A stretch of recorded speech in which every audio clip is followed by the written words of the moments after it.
Batalha de Itapuã, mais de 3 mil índios de peleja, portando arco, flecha, lanças, vão ser dizimados nesse território aqui, já com a ajuda das tropas do Garcia Dávila nessa época. Então, percebo que Itapuã já nasce no cenário, na história do Brasil, como um espaço de resistência, de luta, de uma população que não aceitou o processo de dominação, portanto, organizou esse grande levante, essa grande batalha. Bom, a partir daí, Itapuã, mais uma vez, vai aparecendo no cenário, porque com a morte dos indígenas, para Itapuã vão chegando as fazendas e os engenhos. Toda essa região de Itapuã era uma região que tinha várias fazendas e muitos engenhos. Muturunga, por exemplo, é um engenho. Aqui a região de Caçange, Areia Branca, Jambeiro, eram regiões que tinham engenhos, eram regiões que tinham fazendas. Você vai ter aqui em Itapuã uma das igrejas mais antigas do Brasil, já no século XVII. No final do século XVII, vocês passaram pela frente dela aí, que é a igreja de Nossa Senhora de Conceição, que por sinal é daqui que surge a lavagem e a festa de Iemanjá. Não é no Rio Vermelho, é aqui em Itapuã.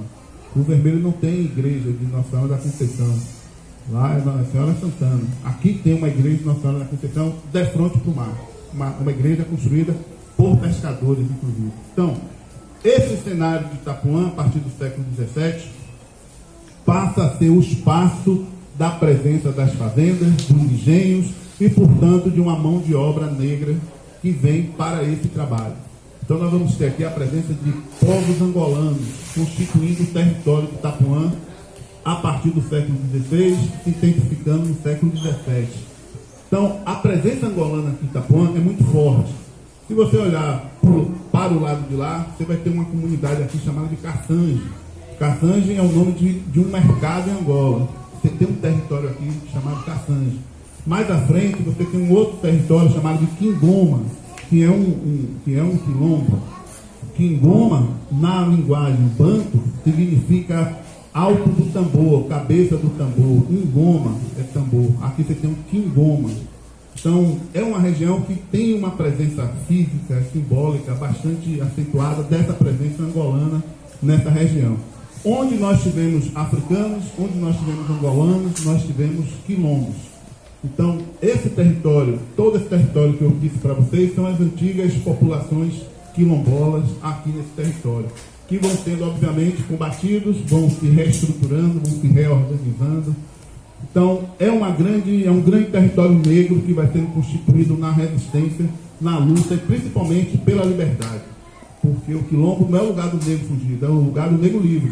É o lugar onde os africanos constituíram a sua liberdade e as suas possibilidades de diálogo entre outras comunidades, não só africanas, mas indígenas e outros que estavam por aqui.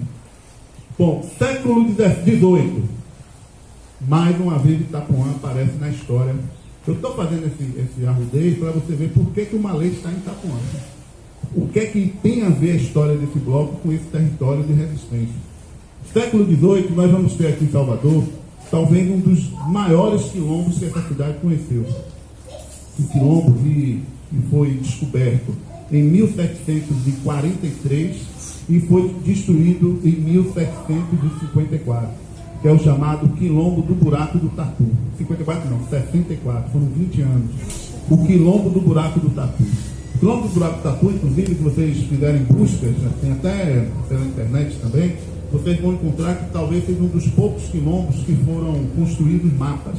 Tem um mapa do Quilombo do Buraco do Tatu, inclusive no arquivo público. Quando você chega, ele está bem estampadão, assim, grandão lá, o mapa original. Esse Quilombo do Buraco do Tatu, a sua área correspondia ao que hoje é Estrada Velha do Aeroporto, São Cristóvão, Caçange, Quingoma, Itapuã, ou seja, todo esse território que eu descrevi para vocês era o território do Quilombo do Buraco do Tatu, e que tinha algumas especificidades interessantes.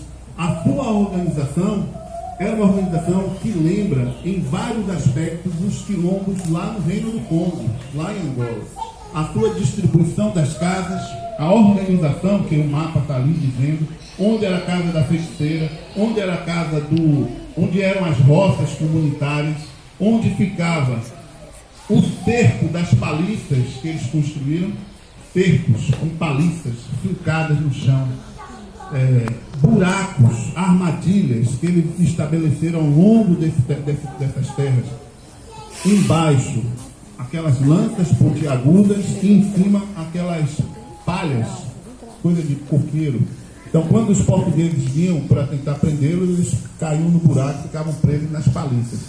Esse é o grande e temido quilombo do buraco do Tatu, que hoje, em Cajazeiras, se tem uma festa que se faz homenagem à pedra, que era o lugar central do quilombo do buraco do Tatu. Hoje chama-se a festa de Xangô, a pedra de Xangô. Essa pedra de Xangô que é a pedra do buraco do Tatu. Era a região central do quilombo. Isso é em 1744. Passado o século XVII, XVIII, nós vamos chegar agora no século XIX. Mais uma vez Itapuã aparece no cenário da história, vamos dizer assim, local e nacional. Para Itapuã, já no século XIX, você já tem no Brasil uma outra modalidade de escravidão, que é os trabalhos de ganho, os negros de ganho. Ou seja, são escravos que ganham dinheiro do seu patrão. E aí você vai ter várias especialidades: alfaiates, carregadores de água. Aqui em Itapuã, as lavadeiras, mulheres que lavavam a roupa dos homens brancos, aqui no Abaeté. São essas lavadeiras do Abaeté que depois vão ser conhecidas como as ganhadeiras porque é um trabalho de ganho. Elas eram lavadeiras. E você vai ter aqui em Itapuã os pescadores de ganho, que é uma outra página que precisaria ou precisa ser melhor estudado. Os negros de ganho, pescadores de Itapuã.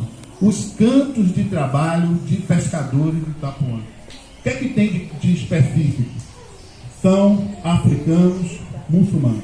São africanos daquela região dos alçais. Então são africanos alçais, islâmicos, islamizados, que vão chegar nesse território de Itapuã. De 1804 até 1824, há um grande ciclo de rebelião alçar em Salvador. E desse grande, Salvador e Recôncavo. E desses grandes momentos, né, de rebelião alçar, duas delas vão ocorrer aqui em Itapuã.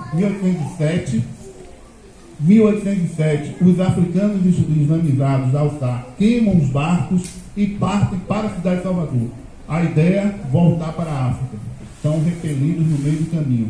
1814, o plano é o contrário. Nós não vamos invadir Salvador, nós vamos fugir para o sertão. Que vocês já devem ter percebido que Salvador é uma ponta. Você não vai para lugar nenhum. Para lá é o mar, para lá é o cá, para cá é o mar, você só volta. O caminho do sertão é o retorno.